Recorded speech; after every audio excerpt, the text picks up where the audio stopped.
Welcome to the Box Score Sports Podcast.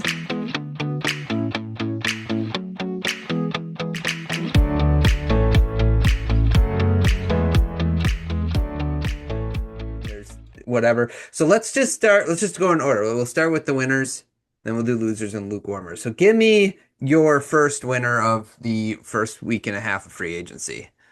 All right, so my first winner, and I'm going to throw a couple teams in here because we've talked about some of these are going to be like regurgitations of previous. Sure, right. The Raptors. I Okay. think what the Raptors have done, getting Kawhi, we've talked about in the East. We shared a little bit of a concern, right? Like little spacing issue in the mid range, but Sure. I think defensively they are a monster, Mhm. and I think again whether it's probably not LeBron, but whether they could just be a mid-range specialist and bring DeRozan back. But I think there'll be another team where some of these guys are just gonna plug into, and you'll be like, oh, that kind of fits. But I think the Raptors in the East, they were already pretty good, right on the precipice. If you think basically you just switched out Brandon Ingram for Kawhi Leonard and you ran the same team back, I like it. Yeah, no, I like what they did as well. On the other side, I also like the Clippers off season. I just think getting that young point guard Wagler, and then they get Rui, which like put an adult in the room. You know Brandon Ingram, they're gonna try. It sounds like they're kind of trying to find another team to move him to, so we'll see if that happens. In any case, I just think the rebuild that they have done since the Paul George, Kawhi, Harden thing has ended, getting what they did for Zoo. They got two picks a swap and 2 seconds for Kawhi, which I think is pretty good for a guy who's 35 and doesn't play a lot of games. Um, I just really like what they've done this offseason as well. So I'm higher on their future, not maybe next year, but like what they're doing to build for the future. I would agree. They had to rip the Band-Aid off, and they came to that conclusion probably a little faster than we thought. And Mhm. kudos on them. Again, we've talked about this. It's going to swing, and we're starting to see the swing. All these teams wanted to be good and gave away all their picks. Clippers were one of those.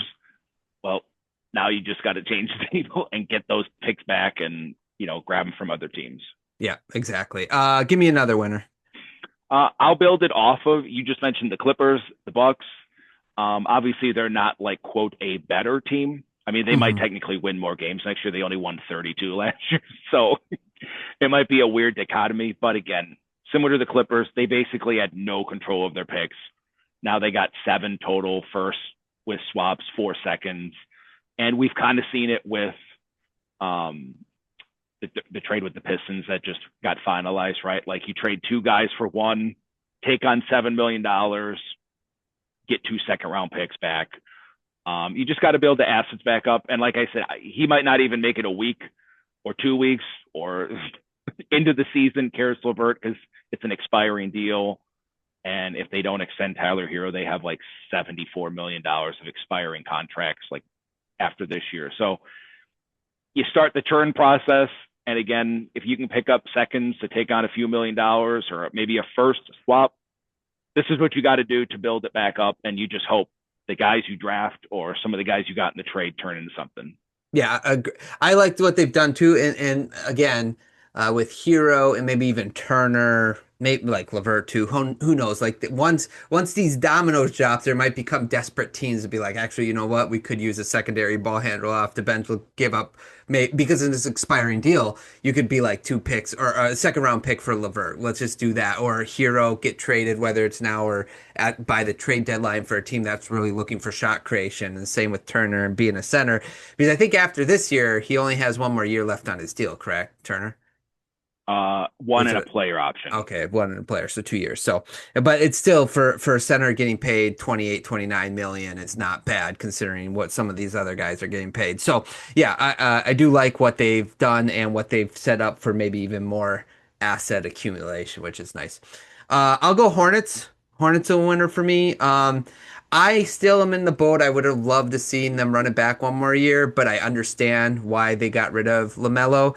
But it's not just that they got Naz Reid in the deal, but then they traded for Finney Smith. He is under a good contract. They got Grayson Allen and O'Neal for Bridges, which, like, I think, out of all those guys, Allen might be the best player out of the three, and they got a pick for it.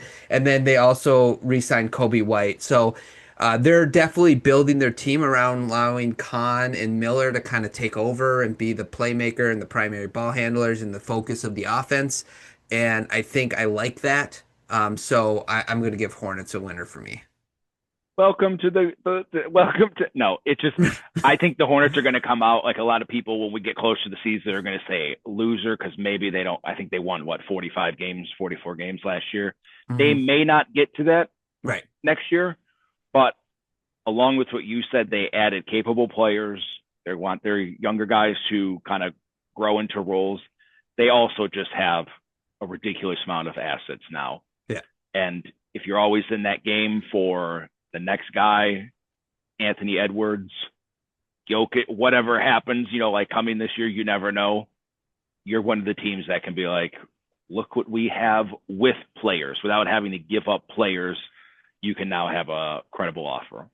Yeah, and just because you take a step back doesn't mean you're not developing properly. So just remember, developing will lead to winning. You just got to be patient.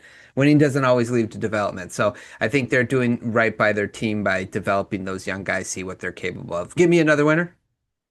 You know what? I'll throw like a bad team in here. The Nets. Okay. I don't think they're like grand scheme, like, holy cow, we just won the offseason. We're going to be in the playoffs. Look, they're coming from such a bad place. I don't think they're going to be one of the bottom three worst teams now. They could obviously change. Well, they really don't. They don't want to lose their pick because of the new top 5 rule or whatever. But look, you bring in Randall, you bring in some other pieces. Michael Brown, cool. Like, let's win some games. Let's look to be a little competitive. And worse come to worse with those guys, Porter Jr., you could bring in some assets or make, again, another play for a bigger guy because you got a ton of money that you can ship out. Yeah, I agree. I actually like Keon Ellis. He's been kind of one of our favorites, kind of, especially yours, but like just in rotting over in Sacramento. He goes to the Cavs. They can't have minutes for him. So a young player that they could build on as well. Did you see Brown's pass in the summer league that was making rounds? Yeah, so who knows? But yeah, so good winner. I'm going to say the 76ers. They're a winner. That trade for Brown. I think a lot of people, I think it's getting to the point where it's getting a little overblown of how much of a robbery it was, but it was a good trade. And then they get Simons on a cheap deal, and they get Wade, who I like as a big power forward. The one concern I do have for them is the backup center position, and they might be relying on Bona, which, when you have Embiid, that backup center becomes way more important. So we'll see if they address that, in time. But overall, their moves with the trade, the 2 players that they've signed, Wade and Simons, I actually really like what they've done this offseason. Yeah, I had them on there too. Again, okay. We talked about it, kind of like a no-brainer. Mm-hmm. Let's just take a shot at this. Yeah. Okay. Any other winners for you? I'll just put the Spurs. Like, they haven't really done anything. I just think the Tobias Harris thing gives them another option at forward. That's what they needed. Again, you've watched Tobias Harris for a while. He's getting older. He doesn't quite have it maybe like 2 years ago. He's probably coming off his best season he's had in a while, like last year, like shooting wise and that. So maybe it's a drop off. But again, they needed a forward size guy without committing crazy assets to. So if you had another club to your bag and he comes in handy in a couple playoff games or whatever, it's more than worth. What did they pay him? $31 million for 2 years, right? Yeah. Plus he gets to go to Texas and not pay tax. So yeah, there you go. Let's go. Thanks so much for watching this clip of the Box Score Sports Podcast. I hope you guys enjoyed. If you haven't yet, please subscribe to our channel. Follow us on Instagram and Twitter or X. And we'll talk to you guys real soon. See ya.